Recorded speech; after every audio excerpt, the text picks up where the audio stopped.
Christina, thank you. For more than 5 decades, the Hagans family has searched for any trace of a boy who went missing from Jacksonville Beach in 1968. Our Katie Jeffries leads our Unsolved series and has their story tonight.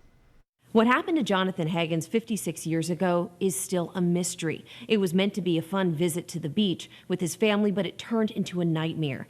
And though some police at the time thought he drowned, his family is adamant that he was taken.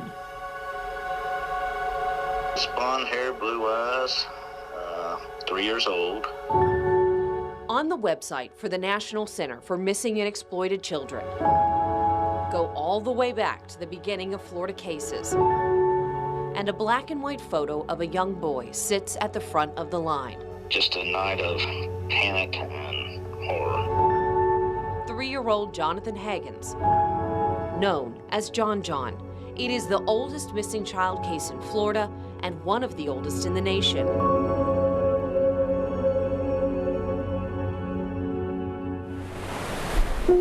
It was a little like pizza pub on the ocean. It all began here in Jacksonville Beach, the evening of June 11th, 1968.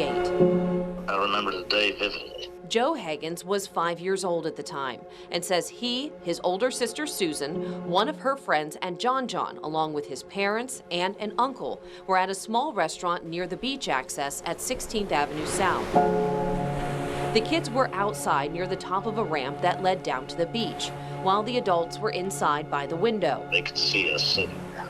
He says Jon Jon wanted to go back inside the restaurant. I watched him walk back to the door. There was a little door on the side, almost like a screen door type thing. He reached up and opened the door, and I turned around, facing back towards the ocean. He says about 5 to 10 minutes later, his father came out and asked where Jon Jon was.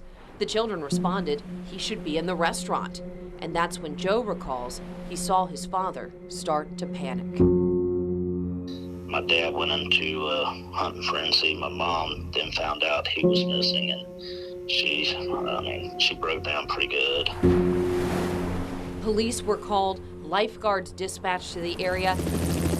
Even the Navy sent a helicopter to search, but there was no trace of Jon Jon.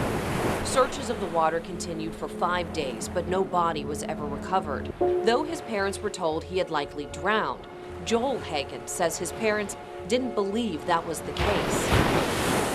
There was not one person that said they saw him going towards the water. There were several people that said they saw him walking up towards the snack shack. They believe he was kidnapped.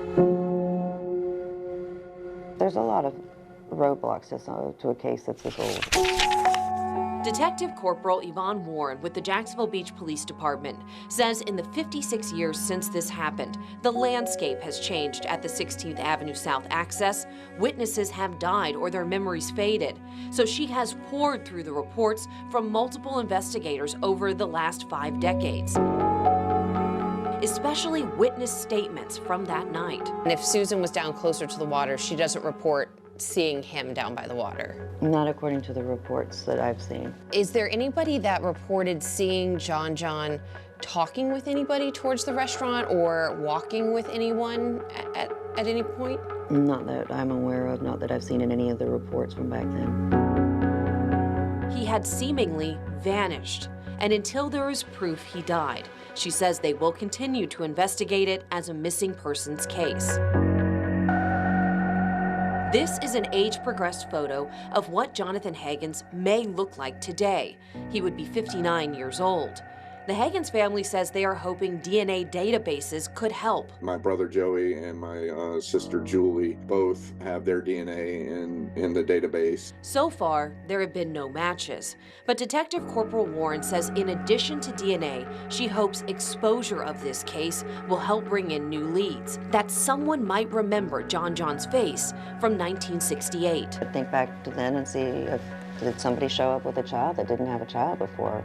Maybe they made up some story that they had to take in a child. If there's something where somebody showed up with a child at that time that they never had before and that child is him, then I would hope that somebody could see this, remember this, and call us.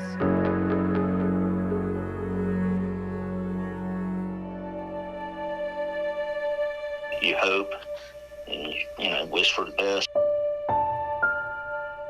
And hope is what the Hagans family has held on to through the decades. The hope that Jon Jon is still alive. The hope he realizes who he is.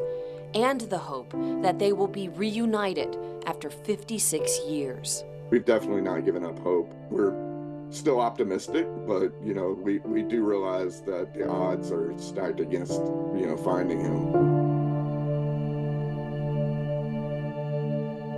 If you know anything about the disappearance of Jonathan Hagans, contact the Jacksonville Beach Police Department. Katie Jeffries, First Coast News, on your side.